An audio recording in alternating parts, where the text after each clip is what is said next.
হযরত আনাস রাদিয়াল্লাহু তাআলা আনহু হতে বর্ণিত হাদিস, কোন মানুষ যদি দুনিয়াতে এমন কোন জায়গায় কোন আমল করে, এমন কোন পাথরের মধ্যে আমল করে যেই পাথরের কোন জানালা নাই, কোন দরজা নাই, একেবারে আটকানো, ওই পাথরের মধ্যেও কোন মানুষের যদি কোন আমল থাকে, কিয়ামতের দিন সেই আমল হাজির করবে কে?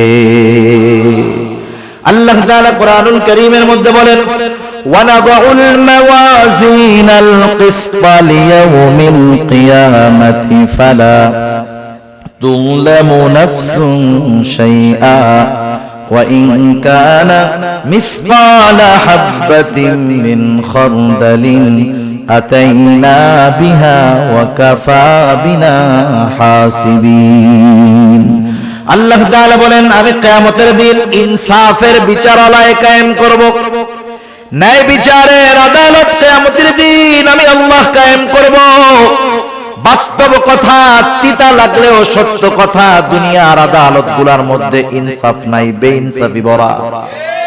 এখানে যদি একটা ইনসাফ হয়, বেইনসাফি হয় হাজার হাজার, কিন্তু আল্লাহ তাআলার আদালতে কোনো বেইনসাফি নাই। আল্লাহ তাআলা বলেন, ওয়ানাদাউল মাওয়াজিনাল কিসতা লিয়াউমিল কিয়ামাহ। শুধু তাই না, আল্লাহ তাআলা বলেন, ফালা তুযলামু নাফসুন শাইআ। সেই দিন কারো প্রতি সামান্য কোনো জুলুমও করা হবে না। শুধু তাই না, আল্লাহ তাআলা বলেন, ওয়া ইন কানা মিসকালা হাববাতিন মিন খারদালিন আতাইনা বিহা। দুনিয়াতে যদি কেউ কোন সরিষা দানা পরিমাণ আমল করে, আতাইনা বিহা, ওইটারও আমি হাজির করব। সুবহানাল্লাহ। আল্লাহ তাআলা বলেন, শুধু হাজির করব তা নয়, ওই আমলের ব্যাপারে হিসাব গ্রহণ করা হবে। আল্লাহ তাআলা বলেন, এত হিসাব কে করবে? আল্লাহ জবাব দেন, কাফা বিনা হাসিবিন। হিসাব নেওয়ার জন্য আমি আল্লাহই যথেষ্ট।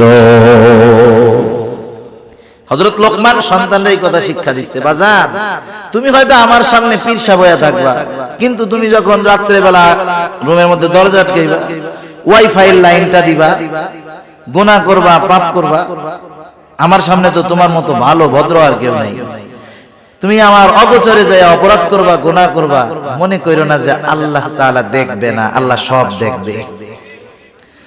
হযরত লোকমান সেই কথাই বলেন, ও আমার বৎস, তোমার কোন আমল যদি সরিষা দানা পরিমাণ হয়, ওই আমলটা যদি পাথরের মধ্যে থাকে, শুধু তাই না, মিসকালা হাববাতিন মিন খারদালিন ফাতাকুন ফি সখরাতিন, সেটা যদি পাথরের মধ্যে থাকে, আও ফিস সামাওয়াত, সেটা যদি আসমানেও থাকে, আও ফিল আরদ, সেটা যদি জমিনের সাথেও মিশে থাকে, আল্লাহ তাআলা সেই আমলটা হাজির করবেন। ইয়াতি বিহাল্লাহ, ওই আমলটাও হাজির করবে কে?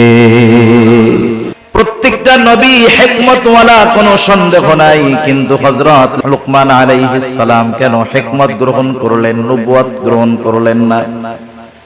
ওনাকে যখন প্রশ্ন করা হলো, উনি তখন বললেন, শোনো, নিঃসন্দেহে নবুয়ত এটা অনেক সম্মানজনক একটা কাজ, কিন্তু আল্লাহ সুবহানাহু ওয়া তাআলা আমাকে নিজের থেকে নবুয়তের জিম্মাদারি দেন নাই, বরং আমাকে অপশন দিয়েছেন। আমি চাইলে নবুয়ত গ্রহণ করতে পারি, আমি চাইলে হিকমত গ্রহণ করতে পারি। নবুয়ত যদি আমি গ্রহণ করতাম, এই নবুয়তের যেই জিম্মাদারি, যেই দায়িত্বটা ছিল, যদি কখনো এই দায়িত্বের ভিতরে কোনো কমতি পড়তো, কোনো ত্রুটি বিচ্যুতি হতো, আল্লাহ তাআলার কাছে এই ব্যাপারে আমার জবাবদিহিতা করতে হতো। কিন্তু আল্লাহ তাআলা যদি নিজ থেকে সরাসরি আমাকে নবুয়ত দান করতেন, তাহলে আমার এই নবুয়তের জিম্মাদারি পালনের সব ব্যবস্থাপনা আল্লাহ তাআলা গ্রহণ করতেন। এজন্য নবুয়ত গ্রহণ করাটা আমার জন্য রিস্কের ছিল, আমি এই জন্য হিকমত গ্রহণ করেছি। হিকমত কাকে বলা হয়? তাফসীরের মধ্যে আসছে, হিকমত হলো প্রজ্ঞা, হিকমত হলো দ্বীনের পরিপূর্ণ বুঝ, হিকমত হলো স্বপ্নের তাবির তথা স্বপ্নের ব্যাখ্যা। হযরত লোকমানকে আল্লাহ তাআলা হিকমত দান করেছেন। উনি কত হিকমতওয়ালা মানুষ ছিলেন, এখন নয়, শুধু অতীতেও আরব জাতির মধ্যে হযরত লোকমানের হিকমতপূর্ণ ঘটনা কথাগুলার প্রচলন ছিল। তাফসীরের মধ্যে হাদিসের মধ্যেও হযরত লোকমানের এইরকম কিছু কিছু ঘটনা আছে। হযরত লোকমান আলাইহিস সালাম শুরুতেই যে এত সম্মানিত ছিলেন তা নয়, কিন্তু শুরু থেকে তার কর্মকাণ্ডের ভিতরে হিকমতের নিদর্শন পাওয়া যাইত। তিনি একটা মানুষের ছাগল চড়াইতেন, তিনি রাখাল ছিলেন প্রাথমিক সময়। একদিন ওই ছাগলের মালিক এসে বলে, ও লোকমান, তুমি আমার জন্য একটা ছাগল জবাই করবা, আর ছাগলের সবচাইতে সুস্বাদু জায়গার গোশত আমার জন্য নিয়ে আসবা। হযরত লোকমান আলাইহিস সালাম একটা ছাগল জবাই করার পর ওই ছাগলের হৃৎপিণ্ড আর জিহ্বার গোশতটা নিয়ে মালিকের সামনে হাজির। মালিক এবার বলতেছে, লোকমান যাও আর একটা ছাগল জবাই করো, এই ছাগলের সবচাইতে নিকৃষ্ট জায়গার গোশত তুমি আমার সামনে হাজির করবা। এইবার হযরত লোকমান আরেকটা ছাগল জবাই করলেন।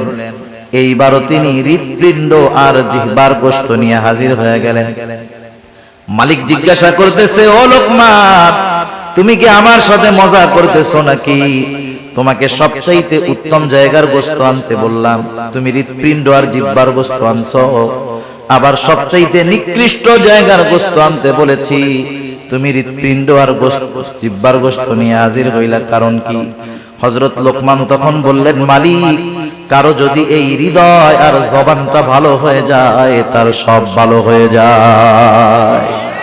মালিক, কারো যদি হৃদয় আর জবানটা খারাপ হয়ে যায়, তার সব কিছু খারাপ হয়ে যায়, সে সবচাইতে নিকৃষ্ট হয়ে যায়।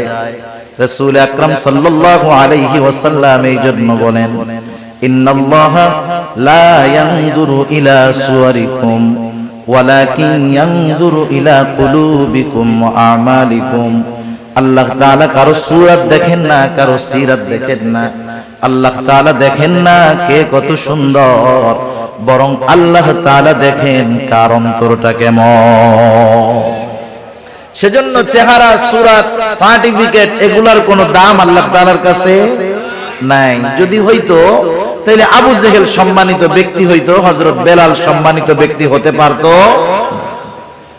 হযরত লোকমান উনিও এরকম ছিলেন, হাবশী কালো গোলাম, কালো চুলগুলা কোকড়া, পাগুলা ছড়ানো, ঠোঁটটা মোটা। এক কথায় আমাদের দৃষ্টিতে একটা মানুষকে অসুন্দর দেখার জন্য যা কিছু দরকার সব তার মধ্যে ছিল, কিন্তু আল্লাহ সুবহানাহু ওয়া তাআলা কেমন সম্মান দিয়েছেন। হযরত লোকমান তিনি একদিন মানুষের সামনে বক্তব্য দিচ্ছেন, বক্তৃতা দেওয়ার জন্য দাঁড়ায় গেছেন। উপস্থিত শ্রোতাদের মধ্য থেকে একজন দাঁড়ায় বলে, ও লোকমান, আপনি আপনার বক্তব্য দেওয়ার আগে আপনার নিকটে আমার একটা প্রশ্ন আছে, অনুগ্রহ করে জবাব দিবেন। হযরত লোকমান বললেন, হ্যাঁ বলো।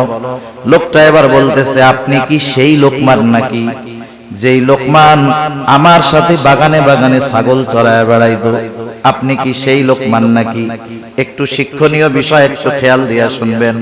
আমাদের সমাজে অনেক মানুষ আছে, একটা সময় তার কিছুই ছিল না, না ছিল কোনো সম্মান, না ছিল কোনো মর্যাদা, কিন্তু কালের পরিবর্তনে আজকে অনেক সম্মান সম্পদের মালিক। আপনি যদি তাকে তার অতীতের কথা স্মরণ করায়া দেন, দেখবেন সে আপনার উপরে বিরক্ত হবে। সে তার অতীত যে এত খারাপ ছিল, অতীতে যে সে কষ্টে ছিল, সেটা সে ফেস করতে চায় না, সামনে আনতে চায় না, অতীতকে ভুলে থাকতে চায়। কিন্তু স্বাভাবিক বিষয়টা হলো এমন, যেই ব্যক্তি সর্ব অবস্থায় তার অতীতকে স্মরণ রাখে, অতীতের শিক্ষা নিয়ে চলে, অধিকাংশ ক্ষেত্রে এই ধরনের মানুষগুলা শুকরগুজার বান্দা হয়। আর যারা অতীতকে ভুলে যায়, ওরা অধিকাংশ না শুকরগুজার। খেয়াল করে দেখবেন এটা। বনি ইসরাইলের 3 লোকের ঘটনা আছে না? একটা ছিল টাকলা, আরেকটার কুষ্ঠ রোগ, আরেকটা হলো চোখে দেখতো না, কানা। আল্লাহ তাআলা পরীক্ষা করতে চাইছেন। প্রথম জনের টাক ঠিক করে দিবেন, ওরে একটা উট দিছে। আরেকজনের কুষ্ঠ রোগ ছিল, কেউ কাছে যাইতো না, আল্লাহ তাআলা ফেরেশতা দিয়ে ঠিক করায় দিলেন। এরপরে তারা একটা গরু দিলেন। সে এক সময় অনেক গরুর মালিক, উটওয়ালা, অনেক উটের মালিক। আরেকটা ছিল অন্ধ, আল্লাহ তাআলার পক্ষ থেকে চোখ ঠিক হলো, সে একটা ছাগল পাইলো, তার ছাগলে আল্লাহ বরকত দিলেন, অনেক ছাগল হয়ে গেল। আগের দুইজনকে আবার পরীক্ষা করার জন্য এই তিনজনের কাছে ফেরেশতা আসলো। প্রথম দুইজন কি জবাব দিছে? ফেরেশতা এসে বলছে, আমি মুসাফির, আমার একটা উট দাও, আমি জানি আমার গন্তব্যে পৌঁছাইতে পারি। সে কি কইছে? সে বলছে, আরে মিয়া দেওয়া যাবে না, সমস্যা আছে। এবার ফেরেশতা তাকে মনে করায় দিয়েছে, ওই অতীত, যায় তুমি তো টাকলা ছিলা, তোমার কাছে কেউ আসতো না, কেউ তোমার কাছে ভিড়তো না, আফসোস করতা শুধু, আর বলতা, আরে আমার চুল যদি গজাইতো কত ভালো হইতো। আল্লাহ তাআলা তোমার চুল গজায়া দিলেন, তোমাকে উট দিলেন, উটের মধ্যে বরকত দিলেন, তুমি অতীতকে ভুলে গেছো? বলে না, এগুলো আমার আগের থেকেই ছিল। কি কইছে? আগের থেকেই ছিল। ফেরেশতা এবার বলছে, আল্লাহ তাআলা তোমার যদি আগের অবস্থায় তোমারে ফিরায় দিক। এবার তার নেয়ামত চলে গেছে, আগের অবস্থায় ফিরে গেছে। পরের জন যে কুষ্ঠরোগী, তারও একই অবস্থা, অতীতকেও স্বীকার করছে। কিন্তু যেই লোকটা অন্ধ, তার কাছে যখন যায় বলল, আমি একটা ছাগল চাই, মুসাফির বলল, আল্লাহর বান্দা, তোমার যতগুলা লাগে তুমি নিয়ে যাও, কোনো অসুবিধা নাই, কারণ এক সময় আমার কিছু ছিল না, এগুলা আমাকে আল্লাহ তাআলা দিয়েছে।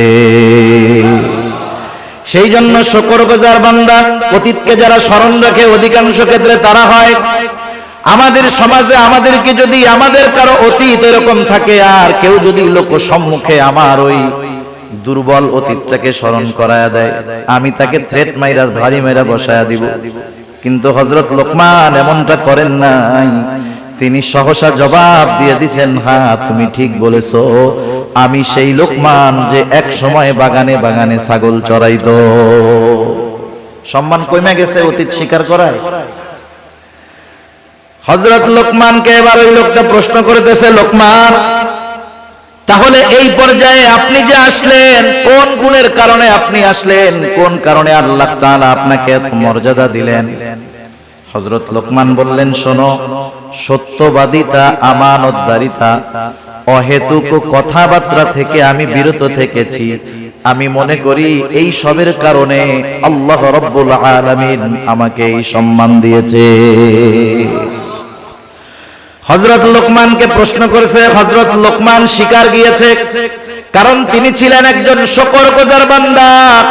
আল্লাহ তাআলা হযরত লোকমানের ব্যাপারে সেই জন্য বলেন, ওয়ালাকাদ আতাইনা লোকমানাল হিকমাতা আনিশকুর লিল্লাহ, আমি লোকমানকে হিকমত প্রদান করেছি, আনিশকুর লিল্লাহ, যাতে সে আল্লাহ তাআলার শুকরগুজার করে, আল্লাহ তাআলার কৃতজ্ঞতা প্রকাশ করে।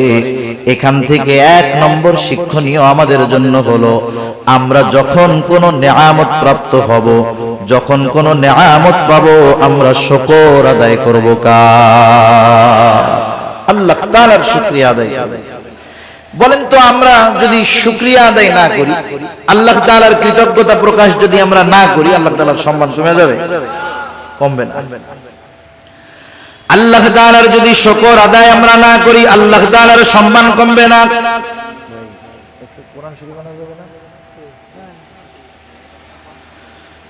আল্লাহ তাআলার শুকরিয়া আমরা যদি সারা দুনিয়াবাসী না করি, আল্লাহ তাআলার সম্মান কমবে না। আর যদি তামাম দুনিয়ার মানুষ আল্লাহ তাআলার কৃতজ্ঞতা প্রকাশ করে, আমাদের শুকরিয়ার কারণে আল্লাহর ইজ্জত বাড়বেও না। তাইলে শুকরিয়া আদায় করলে আল্লাহ তাআলার কোনো লাভ নাই, না করলে আল্লাহ তাআলার কোনো ক্ষতিও নাই। এজন্য আল্লাহ তাআলা বলেন, ওয়ামান ইয়াশকুরু ফাইন্নামা ইয়াশকুরু লিনাফসি, যে কৃতজ্ঞতা প্রকাশ করে সে সেটা তার নিজের জন্যই করে। কারণ মানুষ যদি নেয়ামত পাওয়ার পর নেয়ামতের কৃতজ্ঞতা আদায় করে, তার নেয়ামতের মধ্যে প্রবৃদ্ধি দান করেন কে? আল্লাহ তাআলা কুরআনুল কারীমের আরেক জায়গায় বলেন, লা ইন শাকারতুম লা আযীদান্নাকুম ওয়া লা ইন কাফারতুম ইন্না আযাবী লাশাদীদ। আল্লাহ তাআলা বলেন, লা ইন শাকারতুম লা আযীদান্নাকুম, তোমরা যদি কৃতজ্ঞতা প্রকাশ করো, নেয়ামতের শুকরিয়া আদায় করো, আল্লাহ তাআলা এমনটা বলেন নাই যে বাড়ায়া দিমু, বরং আল্লাহ তাআলা বলেন, লা আযীদান্নাকুম, দুইটা তাকিদ যোগ করে আল্লাহ তাআলা বলেন, কেমন জানি কথাটা এরকম যে আমি অবশ্যই অবশ্যই তোমাদের নিয়ামত আরো আমি আল্লাহ বাড়ায়া দিব। ওয়ালা ইন কাফারতুম, তোমরা যদি কুফরি করো তথা নিয়ামতের কৃতজ্ঞতা প্রকাশ না করো, তাতে আল্লাহ তাআলার কোনো ক্ষতি নাই, বরং ক্ষতি কি? আল্লাহ তাআলা বলেন, যাই না রাখো, ইন্না আযাবি লাশাদীদ, আমার আযাব বড় কঠোর, আযাব বড় শক্ত। তাইলে শুকর গুজার বান্দার নিয়ামত আল্লাহ বাড়ায় দেয়, আর যারা নিয়ামতের শুকরিয়া আদায় করে না, আল্লাহ তাআলা তাদের কঠিন আযাবে গ্রেফতার করে। আল্লাহ তাআলা সেই কথাই বলেন, মান কাফারা ফা ইন্নাল্লাহা গনিয়্যুন হামিদ, আর যারা শুকরিয়া আদায় করে না, কুফরি করে, তারা জানা রাখুক, ফা ইন্নাল্লাহা গনিয়্যুন হামিদ, আল্লাহ তাআলা কারো কৃতজ্ঞতার মুখাপেক্ষী নয়। সেজন্য আমরা শুকরিয়া আদায় করলে লাভ আমাদের নিজেদের। এখানে আল্লাহ তাআলা হযরত লোকমানের পরিচয় দিচ্ছেন যে লোকমান তো হিকমতওয়ালা, শুধু হিকমতওয়ালা নয়, লোকমান আমার একজন শুকরগুজার বান্দা। সুবহানাল্লাহ। এইবার সেই লোকমান ছেলেদেরকে কি বলছে, সেই কথাগুলো আল্লাহ তাআলা আমাদেরকে বলতেছে। হযরত লোকমান সন্তানদেরকে নসিহত করতেছে, উপদেশ দিচ্ছে। এক নম্বর নসিহত, হযরত লোকমান সন্তানকে বলতেছে, ও আমার সন্তান, ওয়াইদ ক্বালা লুকমানু লিবনিহি ওয়া হুয়া ইয়াইদু ইয়া বুনাইয়া লা তুশরিক বিল্লাহ। হযরত লোকমান তার সন্তানকে এক নম্বর নসিহত করতেছে, উপদেশ দিচ্ছে, ও আমার বৎস। নসিহত করার কিছু ভাষা আছে, সব সময় ধমক দিলে কাম হয় না। আমরা তো আমাদের বাচ্চা ছেলেদেরকে কিছু উপদেশ দেওয়ার আগে বলে, বেটা আগে পিটানি দে, এই করি সেই করি। না না, আপনি আপনার সন্তানকে যদি কোনো কথা শোনাতে চান, তাহলে তাকে আবেগ, মহব্বত, ভালোবাসার সাথে উপদেশটা করতে হবে। ধমকের সাথে সব সময় সব ফায়দা অর্জন করা যায় না। সন্তানকে নসিহতের ভাষা হযরত লোকমান বলতেছে, ওয়াইদ ক্বালা লুকমানু লিবনিহি, আল্লাহ তাআলা বলেন হযরত লোকমান তার সন্তানকে বলতেছে, ইয়া বুনাইয়া লা তুশরিক বিল্লাহ, ইয়া বুনাইয়া, হে আমার বৎস। এটা বাংলায় অনুবাদ করে এর ভিতরে যেই মজাটা আছে এটা বোঝানো যাবে না। আপনাকে যদি বাংলাদেশ নয় তামাম দুনিয়ার শ্রেষ্ঠ একজন আর্টিস্ট একটা আপেল অথবা কমলা আইকা আপনার সামনে দিয়া বলে, এটা খুব মজা না খাইতে, আপনি দেখবেন ঠিক, কিন্তু এর মজা বোঝা যাবে না। সেজন্য আরবি ভাষাটা না অনুধাবন করতে না পারলে এর মূল মজা তরজমায় বোঝা যায় না। সেজন্য যারা আলেম আছে, মাদ্রাসা আছে, এরা বোঝে কোরআন তরজমা পড়ার আগে 4-5 বছর তার আরবি ভাষা ব্যাকরণ নিয়ে পড়া লাগে। কেন? কারণ কোরআনে আল্লাহ কি বলেন সেটা পরিপূর্ণ অনুধাবন করার যোগ্যতা অর্জন করার জন্য। এখন তো আমার নেই, একটু ভাষাগত জ্ঞান থাকলেই মনে করে আমার চাইতে বড় আর কে জানে, ঠিক না? হযরত লোকমান বলতেছেন, ইয়া বুনাইয়া লা তুশরিক বিল্লাহ, এই ইয়া বুনাইয়ার মধ্যে মায়া, মমতা, স্নেহ, মোহাব্বত, ভালোবাসার বহির্প্রকাশ আছে। হযরত লোকমান বলতেছে, হে আমার বৎস, লা তুশরিক বিল্লাহ, আমরা মুমিন, আমরা মুসলমান, আমরা আমাদের সন্তানদেরকে প্রথম যেই শিক্ষাটা দেওয়ার দরকার হযরত লোকমান সেই শিক্ষাটাই দিয়েছেন। আল্লাহ তাআলা কত সুন্দরভাবে হযরত লোকমানের নসিহতগুলো জানায় দিলেন যে হযরত লোকমান তার সন্তানকে সর্বপ্রথম তাওহীদ তথা আল্লাহ তাআলার একত্ববাদের পরিচয় শিক্ষা দিয়েছে, ঈমানের শিক্ষা দিয়েছে। আগে মূল হলো ঈমানের শিক্ষা। কিসের শিক্ষা? ঈমান হলো সব আমলের মূল। আমল ভুরি ভুরি আছে, ঈমান নাই, ওই আমলের কোনো দাম নাই। সেজন্য শিরক থেকে আমাদের সন্তানদেরকে বাঁচার নসিহত করতে হবে। এখন যদি আমরা নিজেরা নিজেদের মধ্যে একটু যাচাই বাছাই করি, আমাদের নাসির উদ্দিন জর্জ ভাই বলতেছিলেন, আপনারা এখানে আসার আগে আজকে সারাদিন আপনার সন্তান কি করেছে, কয়জন বাপ খোঁজ নিছেন? 5 জন হাত উঁচা করতে পারবেন না।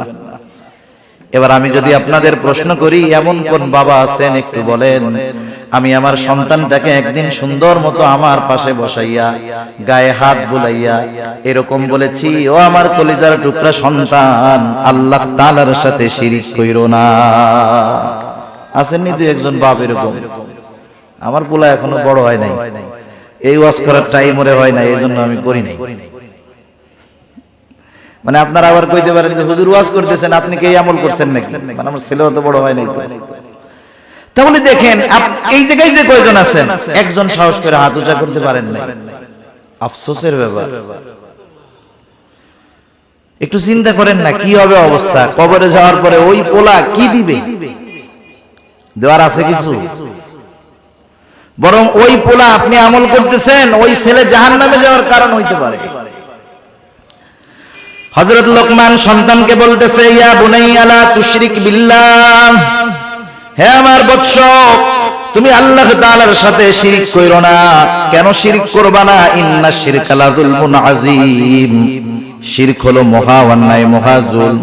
প্রত্যেকটা গুনাহ, প্রত্যেকটা পাপ জুলম, কিন্তু সবচাইতে বড় জুলম হলো আল্লাহর সাথে শিরক করা।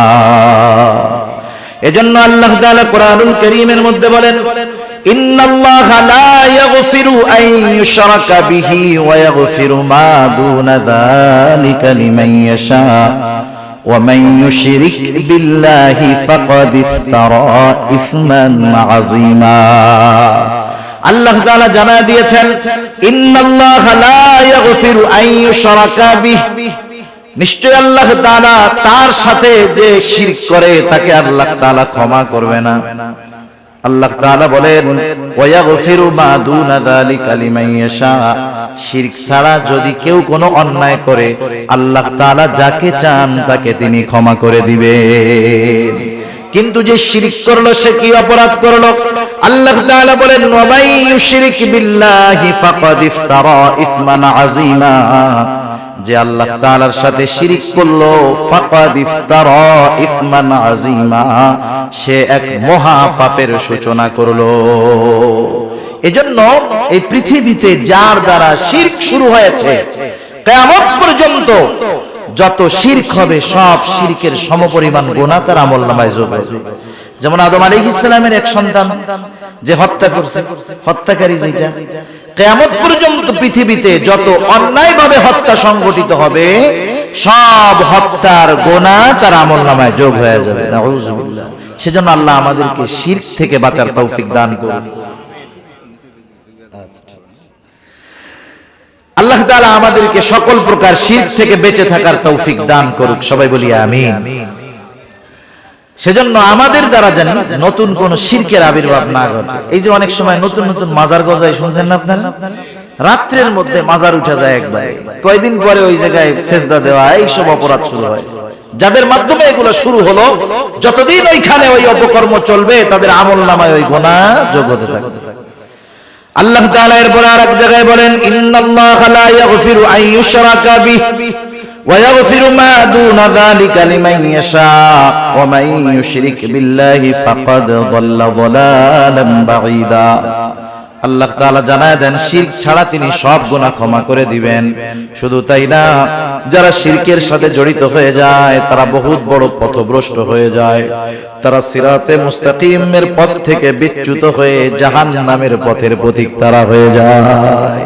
আল্লাহ তাআলা বলেন, ফাকাদ যাল্লা যালালান বাঈদা, তারা বহুত বড় পথভ্রষ্ট হিসাবে পরিণত হয়। শুধু তাই না, আল্লাহ তাআলা কোরআনুল কারীমের আরেক জায়গায় বলেন, মান ইউশরিক বিল্লাহি ফাকাদ হারামাল্লাহু আলাইহিল জান্নাতা ওয়া মাওয়াহুন নার ওয়া মা লিয-যালিমিনা মিন আনসার। আল্লাহ রাব্বুল আলামিন বলেন, মান ইউশরিক বিল্লাহ, যে আল্লাহ তাআলার সাথে শিরক করে, ফাকাদ হারামাল্লাহু আলাইহিল জান্নাহ, আল্লাহ তাআলা তার জন্য জান্নাতকে হারাম করে দেয়। যারা শিরক করে তাদের জন্য জান্নাত হারাম। জোরে বলেন, তাদের জন্য জান্নাত কি? হারাম, হারাম। শুধু তাই না, আল্লাহ তাআলা বলেন, ওয়া মাওয়াহুন নার ওয়া মা লিয-যালিমিনা মিন নাসীর, আল্লাহ তাআলা বলেন জাহান্নাম এটা কতই না নিকৃষ্ট আবাসস্থল, তাদের জন্য কোনো সাহায্যকারী নাই। আল্লাহ তাআলা যারা শিরক করে তাদের ব্যাপারে একটা উপমা দেন। আল্লাহ তাআলা বলেন ওয়ামান ইউশরিক বিল্লাহ ফাকাআন্নামা খাররা মিনাস সামা ফাতাখতাফুহু আত-তায়রু আও তাহওয়ি বিহির রিহু ফি মাকানিন সাহিক। আল্লাহ তাআলা বলেন মান ইউশরিক বিল্লাহ, যে আল্লাহ তাআলার সাথে শিরক করে, ফাকান্নামা খাররা মিনাস সামা, সে কেমন জানি আসমান থেকে পতিত হয়, আল্লাহ তাআলার জিম্মাদারি তার উপর থেকে উঠে যায়, সে আসমান থেকে পতিত হলো। ফাকান্নামা খাররা মিনাস সামা ফাতাখতাফুহু আত-তায়রু, একটা পাখি তারে সো মাইরা নিয়ে গেল, আও তাহউই বিহির রিহু ফি মাকানিন সাহিক, অথবা প্রচন্ড ঝড় বাতাস তাকে দূরবর্তী অজানা কোন জায়গায় নিক্ষেপ করলো।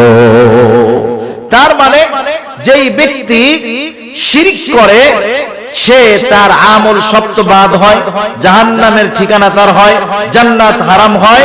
আল্লাহ তাআলা উপমা দিয়ে বুঝাইলেন সে একেবারে ধ্বংস হয়ে যায়, নিঃশেষ হয়ে যায়, শেষ তার সব, জিন্দেগি বরবাদ, আখিরাত বরবাদ। সেজন্য আমরা কখনো চাই না যে আমাদের সন্তানেরা জাহান্নামী হোক, কেউ চায় না, কেউ চায় না। সেজন্য আমরা আমাদের সন্তানদেরকে বোঝাবো যে আল্লাহর সাথে শিরক কইরো না, কারণ শিরক সবচাইতে বড় জুলম, আর শিরক করলে সবচাইতে বেশি বেজার হন আল্লাহ রাব্বুল আলামিন।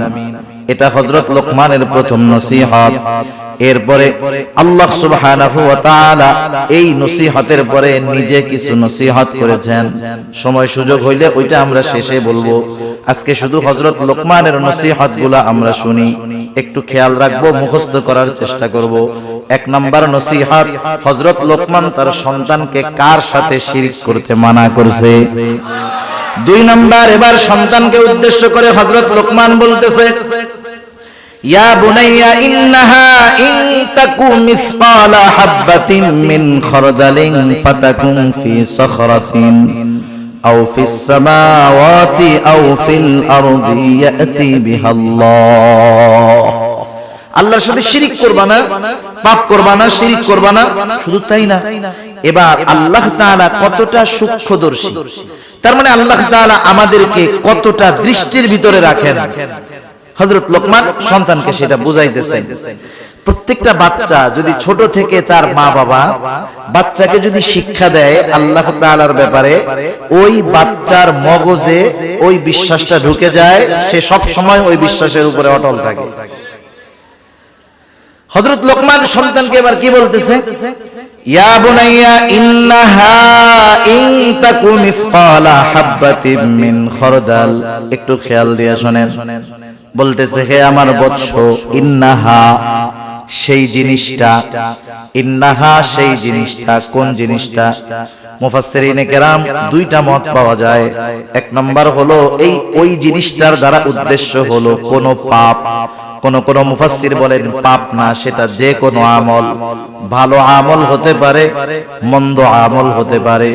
হযরত লোকমান সন্তানকে বলতেছে ও আমার বৎস, তুমি যেই আমলই করো না কেন, ভালো অথবা মন্দ, ইন্নাহা ইন তাকু মিসকালা হাববাতিন।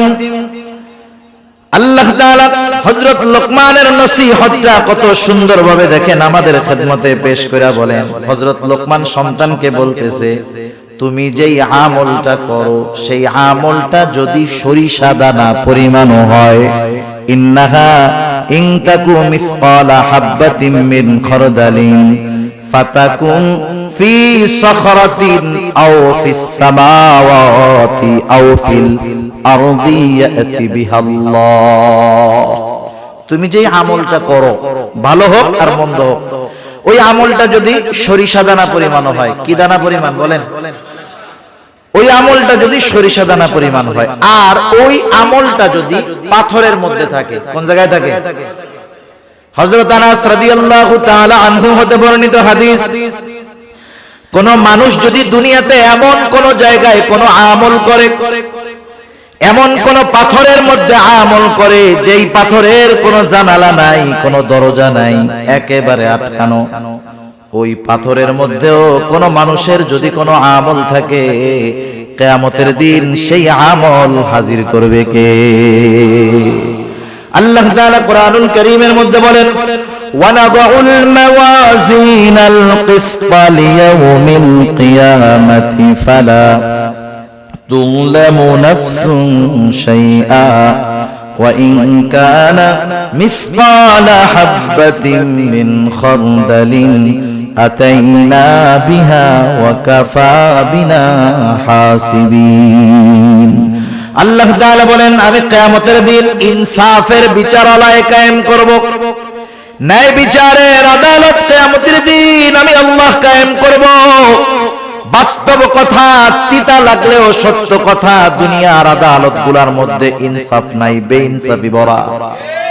এখানে যদি একটা ইনসাফ হয়, বেইনসাফি হয় হাজার হাজার, কিন্তু আল্লাহ তাআলার আদালতে কোনো বেইনসাফি নাই। আল্লাহ তাআলা বলেন, ওয়ানাদাউল মাওয়াজিনাল কিসতা লিয়াউমিল কিয়ামাহ। শুধু তাই না, আল্লাহ তাআলা বলেন, ফালা তুযলামু নাফসুন শাইআ। সেই দিন কারো প্রতি সামান্য কোনো জুলুমও করা হবে না। শুধু তাই না, আল্লাহ তাআলা বলেন, ওয়া ইন কানা মিসকালা হাববাতিন মিন খারদালিন আতাইনা বিহা। দুনিয়াতে যদি কেউ কোনো সরিষা দানা পরিমাণ আমল করে, আতাইনা বিহা, ওইটারও আমি হাজির করব। সুবহানাল্লাহ। আল্লাহ তাআলা বলেন, শুধু হাজির করব তা নয়, ওই আমলের ব্যাপারে হিসাব গ্রহণ করা হবে। আল্লাহ তাআলা বলেন, এত হিসাব কে করবে? আল্লাহ জবাব দেন, কাফা বিনা হাসিবিন। হিসাব নেওয়ার জন্য আমি আল্লাহই যথেষ্ট। হযরত লোকমান সন্তানদের এই কথা শিক্ষা দিচ্ছে, বাজার তুমি হয়তো আমার সামনে পীর সাহেব হয়ে থাকবা, কিন্তু তুমি যখন রাত্রে বেলা রুমের মধ্যে দরজা আটকাইবা, ওয়াইফাই লাইনটা দিবা, গুনাহ করবা, পাপ করবা, আমার সামনে তো তোমার মতো ভালো ভদ্র আর কেউ নাই। তুমি আমার অগোচরে যায় অপরাধ করবা, গুনাহ করবা, মনে কইরো না যে আল্লাহ তাআলা দেখবে না, আল্লাহ সব দেখবে। হযরত লোকমান সেই কথাই বলেন, ও আমার বৎস, তোমার কোন আমল যদি সরিষা দানা পরিমাণ হয়, ওই আমলটা যদি পাথরের মধ্যে থাকে, শুধু তাই না, মিসকালা হাববাতিন মিন খারদালিন ফাতাকুন ফি সখরাতিন, সেটা যদি পাথরের মধ্যে থাকে, আও ফিস সামাওয়াত, সেটা যদি আসমানেও থাকে, আও ফিল আরদ, সেটা যদি জমিনের সাথেও মিশে থাকে, আল্লাহ তাআলা সেই আমলটা হাজির করবেন। ইয়াতি বিহাল্লাহ, ওই আমলটাও হাজির করবে কে? আল্লাহ তাআলা কেন হাজির করতে পারেন? কারণ আল্লাহ তাআলা ইন্নাল্লাহা লাতীফুন খাবীর, কারণ আল্লাহ তাআলা হলেন সব খবর জানে। শুধু তাই না, সূক্ষ্ম দ্রষ্টা, সূক্ষ্ম থেকে সূক্ষ্মাতীত সব বিষয়ের খবর আল্লাহ তাআলার কাছে আছে। আরে আমল সংগঠিত হওয়ার পরে তো সেটা আল্লাহ তাআলা জানেন। আমি যখন কোনো আমল করার চিন্তা করি, বদ আমলের চিন্তা করি, সেটারও খবরও যিনি জানেন তিনি কে? আল্লাহ তাআলা সূরাতুল কাফের মধ্যে বলেন, ওয়ালাকাদ খালাকনাল ইনসানা ওয়া না'লামু মা তুওয়াসওয়িসু বিহি নাফসুহু ওয়া নাহনু আকরাবু ইলাইহি মিন হাবলিল ওয়ারিদ। আল্লাহ তাআলা বলেন, আমি মানুষ সৃষ্টি করেছি, ওয়া না'লামু মা তুওয়াসওয়িসু বিহি নাফসুহু, আমি জানি কোন জিনিস তার অন্তরের মধ্যে ওয়াসওয়াসা দেয়। ওয়াসওয়াসা দেখা যায় নাকি? দুনিয়ার মধ্যে তো এমন প্রযুক্তি আছে, একটা মানুষ অসুস্থ হয় নাই, কিন্তু তার কোনো অর্গান অসুস্থ হতে পারে, শরীরের কোনো অংশ অসুস্থ হতে পারে, হয় নাই। ওই লোকটারে যদি এমআরআই মেশিনের মধ্যে ঢুকায় দেওয়া হয়, রিপোর্ট বের হয়ে আসবে আপনার কিডনি অসুস্থ হয় নাই, তবে হতে পারে, যত্ন নেন। কিন্তু দুনিয়ায় এমন কোন মেশিন আছে নাকি যার মধ্যে ঢুকায় দিলে আমার আপনার অন্তরে কি আছে রিপোর্ট আকারে বের হবে? আছে? নাই। কিন্তু আল্লাহ তাআলা বলেন, ও আমার গোলাম, আমি তোমাকে সৃষ্টি করেছি, শুধু তাই না, আমি এটাও জানি তোমার অন্তরের মধ্যে কোন জিনিসে ওয়াসওয়াসা দেয়। কেন জানেন? আল্লাহ তাআলা বলেন ওয়া নাহনু আকরাবু ইলাইহি মিন হাবলিল ওয়ারিদ। আমি তোমার অন্তরের ওয়াসওয়াসার খবর জানার কারণ হলো আমি তোমার শাহরগের চাইতে অধিক নিকটে। তার মানে আমার ভাষায় আমি মাঝে মধ্যে বলি আমি আমার যত কাছে তার চাইতে বেশি কাছে কে? আল্লাহ এত কাছে, সেজন্য আমার প্রত্যেকটা পদক্ষেপ আল্লাহর নজরের বাইরে না। গহীন অরণ্যের মধ্যে গভীর রাত্রে যদি একটা পাতা পড়ে, সেই পাতা পড়ার খবরটাও জানে কে? আল্লাহ তাআলা জানে। এত সূক্ষ্মদর্শী আল্লাহ তাআলা। তাহলে এই টেন্ডেন্সি, এই চিন্তা, এই দর্শন, এই মতবাদ, এই ফিকির, এই চিন্তা যেটাই কর না কেন, এটা যদি একটা মানুষের মধ্যে সর্ব অবস্থাতে থাকে, ও যখন একা থাকবে ও চিন্তা করবে সব দেখতেছে কে? এই চিন্তাটা সন্তানের মধ্যে ঢুকায়া দেন। এই চিন্তা সন্তানের মধ্যে ঢুকান, পরিবারের মানুষের মধ্যে ঢুকান। আমরা চেষ্টা করি, বারবার বলি, ইনশাআল্লাহ সন্তানের চরিত্র বাপের সামনে যেমন হবে, লাইট নিভাইয়া দরজা আটকাইয়া ঘরের মধ্যে গেলেও সেম কোয়ালিটির চরিত্রই থাকবে। ঠিক কিনা? চারিত্রিক শিক্ষা দিয়েছে এই জায়গায়। কি শিক্ষা দিয়েছে? প্রথম শিক্ষা দিয়েছে ঈমানের শিক্ষা। কিসের শিক্ষা? এখানে দিয়েছে চারিত্রিক শিক্ষা, বিষয় একটা, কিন্তু এর মধ্যেই চরিত্র সংশোধনের শিক্ষা হযরত লোকমান তার সন্তানকে দিয়ে দিয়েছে। এরপরে শিক্ষা দিয়েছে সামাজিকতা। ইসলাম সামাজিকতার সর্বোচ্চ শিক্ষা দিয়েছে। হযরত লোকমান এবার তার সন্তানকে বলতেছে ইয়া বুনাইয়া আকিমিস সালাহ ওয়া'মুর বিল মা'রুফি ওয়ানহা আনিল মুনকার ওয়াসবির আলা মা আসাবাক ইন্না যালিকা মিন আজমিল উমুর। হযরত লোকমান এবার সন্তানদের শিক্ষা দিচ্ছে দায়িত্ববোধ সম্পর্কে। এটা হলো দায়িত্ববোধ সম্পর্কে হযরত লোকমান সন্তানদের শিক্ষা দিচ্ছে। বেশি সময় আমি আর নিব না আপনাদের, কারণ 12টা বেজে গেছে, এত রাত করা যাবে না, অল্প সময় আছে। হযরত লোকমান সন্তানদের বলতেছে ইয়া বুনাইয়া আকিমিস সালাহ, এ বৎস নামাজ কায়েম কর। কি কায়েম করবেন? আমার আগে এক হুজুর নামাজের কথা বলছে, আমি ওই জায়গায় শুনছি। তাহলে অভিভাবক নিজে নামাজ পড়লে হবে না, নামাজ পড়ার জন্য সন্তানকে আদেশ করতে হবে।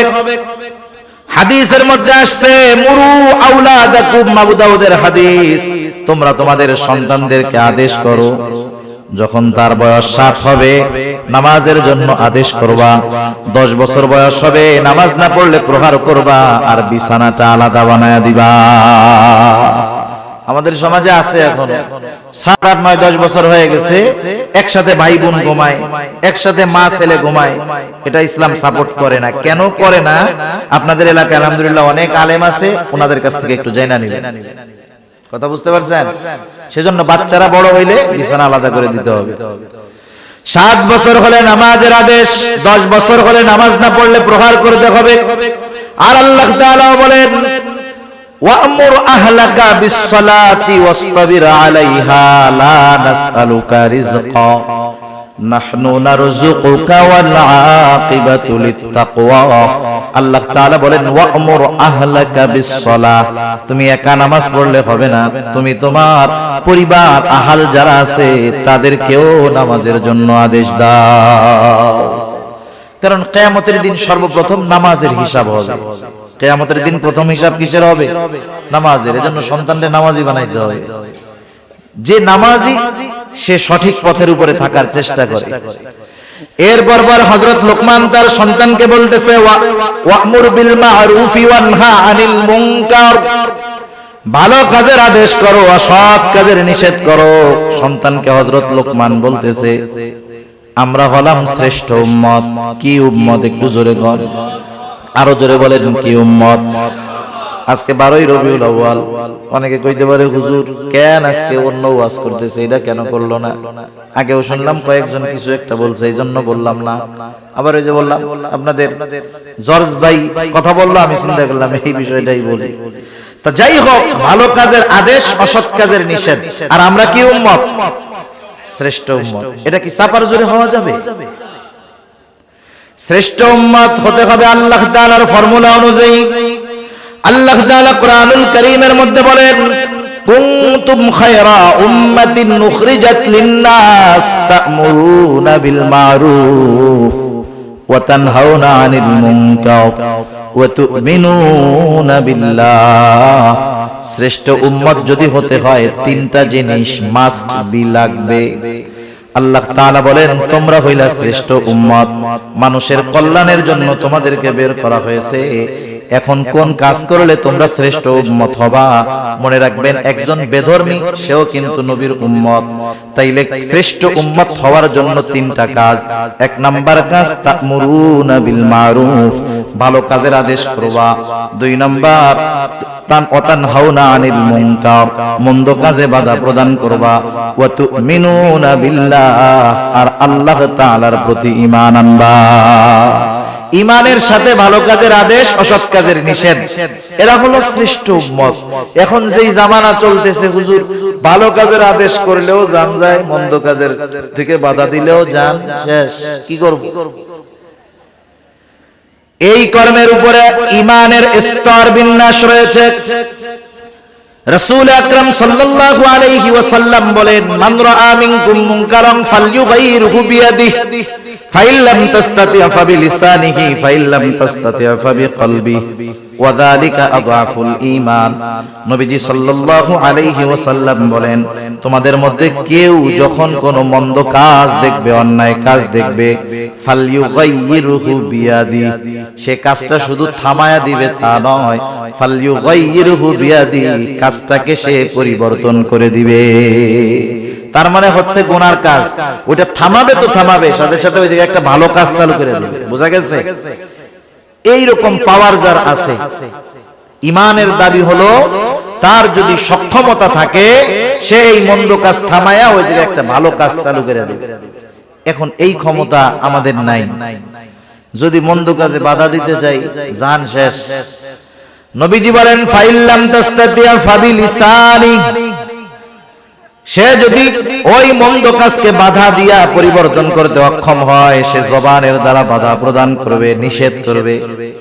নিষেধটা সে যে কোনো ভাবে করতে পারে, কারণ দাওয়াতের বহুত পদ্ধতি আছে। একই কাজ যদি আপনার ছেলে করে, আপনি তাকে বাধা দিয়া ধোলাই মন মতো দিতে পারবেন, কিন্তু পাশের একজন যদি করে, আপনি ধমক দিতে পারবেন, মাগার ধোলাই দিতে পারবেন না, কারণ ওই জায়গায় ওই পাওয়ার আপনার নাই। সেই জন্য ক্ষেত্র বিশেষ দাওয়াতের পদ্ধতি হলো, কিছু কিছু জায়গায় শক্ত ভাষায় দাওয়াত হবে, কিছু কিছু জায়গায় নরম ভাষায় দাওয়াত হবে। এই জন্য নবীজির বয়ান তথা খুতবার মধ্যে কখনো পাওয়া যাইত তিনি রাগান্বিত স্বরে বক্তব্য দিতেন, নবীজির চেহারাগুলা লাল হয়ে যাইত। আবার কিছু কিছু সময় নবীজি বক্তব্য দিতেন, সাহাবারা কান্নায় জর্জরিত হয়ে যাইত। জবানের দ্বারা বাধা প্রদান করবে।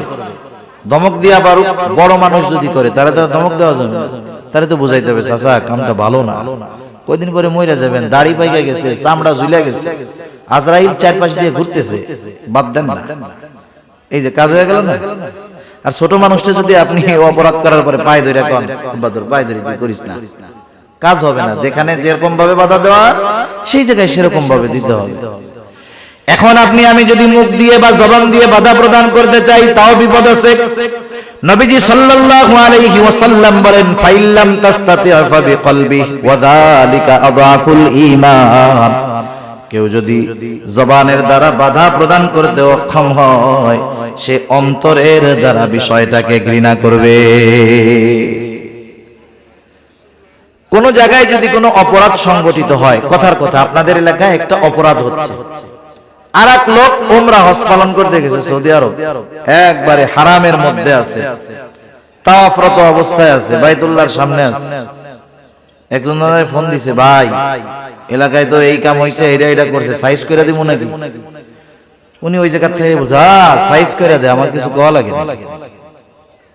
এবার দিয়া অপরাধ একটা সংগঠিত হয়ে গেল, ঠিক না? উনি আছে কই? মক্কা শরীফ।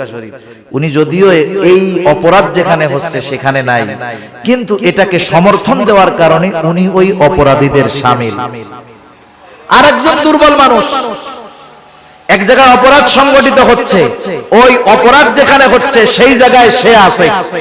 কথা বুঝেন নাই? সেই জায়গায় সে আছে, কিন্তু বাধা দেওয়ার মতো ক্ষমতা নাই। অন্তরে কইতেছে, আল্লাহ আমি যায়ীফ, আমি দুর্বল, বাধা দেওয়ার ক্ষমতা আমার নাই, আপনি আমারে মাফ করেন। ওই জায়গায় অপরাধ হচ্ছে, গুনাহ হচ্ছে, সে উপস্থিত, তবে সে অক্ষম বাধা দিতে। সে যদিও ওই জায়গায় আছে, কিন্তু আল্লাহ তাআলার কাছে তার অক্ষমতা প্রকাশ করার কারণে সে যেন কেমন যেন ওই গুনার সাথে তার কোনো সম্পৃক্ততা নাই। সেজন্য নবীজি বলেন, কমপক্ষে অন্তরের দ্বারা ঘৃণা করবে, এটা হলো দুর্বল ঈমানের পরিচয়। সেই জন্য আমরা যে যেখান থেকে পারি ভালো কাজের আদেশ, অসৎ কাজের নিষেধ করব। এরপরে বলেন, এই কাজ করতে গেলে বাধা আসতে পারে। এই জন্য হযরত লোকমান তার সন্তানকে বলেন, ওয়াসবির আলা মা আসাবাক ইন্না যালিকা মিন আজমিল উমুর। এই কাজ করতে গিয়া যদি কখনো বিপদ আপদ আসে, ওয়াসবির, তুমি সবর করো, মুসিবত আসলে সবর করো। ইন্না যালিকা মিন আজমিল উমুর, নিশ্চয় এটা বড় জটিল এক কাজ, এটা বিশাল এক জিনিস, সাধারণ কাজ না। এরপরে হযরত লোকমান সন্তানকে সামাজিকতা শিক্ষা দিচ্ছে, মানুষের সাথে কিভাবে মিশতে হবে। হযরত লোকমান সন্তানকে বলতেছে, ওয়ালা তুসাইর খাদ্দাকা লিন্নাসি ওয়ালা তামশি ফিল আরদি মারহা। 10 মিনিট কষ্ট হইতেছে নাকি আপনাদের? আর 10-15 মিনিট সর্বোচ্চ। ওয়ালা তুসাইর খাদ্দাকা লিন্নাসি ওয়ালা তামশি ফিল আরদি মারহা। সন্তানকে বলতেছে, আমার সন্তান, তুমি কখনো মানুষের দিক থেকে মুখ ফিরায়া তুমি কথা বলবা না। তার মানে অহংকারের সাথে তুমি মানুষের সাথে কথা বলবা না। অহংকার বড় জঘন্য এক পাপ। ইবলিসের আমলের কমতি ছিল না, কিন্তু সব নষ্ট হয়ে গেছে যেই কারণে, সেটার নাম হলো অহংকার। আল্লাহ রাসূল সাল্লাল্লাহু আলাইহি ওয়াসাল্লাম বলেন, লা ইয়াদখুলুল জান্নাতা মান কানা ফি কলবিহি মিসকালা হাববাতিন মিন কিবর। যার অন্তরের মধ্যে সরিষা দানা পরিমাণ অহংকার থাকবে, সে জান্নাতে প্রবেশ করতে পারবে না। সেজন্য দুনিয়ায় সম্পদ, শিক্ষা, সার্টিফিকেট, যোগ্যতা, ডিগ্রি থাকতে পারে, এটা নিয়ে অহংকার করার কোনো কিছু নাই। সম্পদ, আপনাদের এলাকা এখানে বা সারা বাংলাদেশে এমন কেউ আছে নাকি যে কারুনের চাইতে ধনী ছিল? আছে? দেখেন, এই সম্পদ নিয়ে অহংকার করছে, সম্পদ সহ সে শেষ। ক্ষমতার দিক দিয়ে যদি হিসাব করেন, ফেরাউন, নমরুদ, হামান, বখতে নসর, এদের মতো ক্ষমতাওয়ালা কেউ নাই। অথচ অহংকার করেছে, অবাধ্য হয়েছে, সীমা লঙ্ঘন করেছে, সব শেষ। ইবলিসের মতো আমলের কোনো অভাব নাই, আমলদার কেউ ছিল না, অহংকার করেছে, সব শেষ। এজন্য আল্লাহর নবী বলেন, আল্লাহ তাআলা বলেন, আল কিবরিয়াউ রিদাই, অহংকার হলো আমার চাদর। সেই জন্য আমরা অহংকার করব না।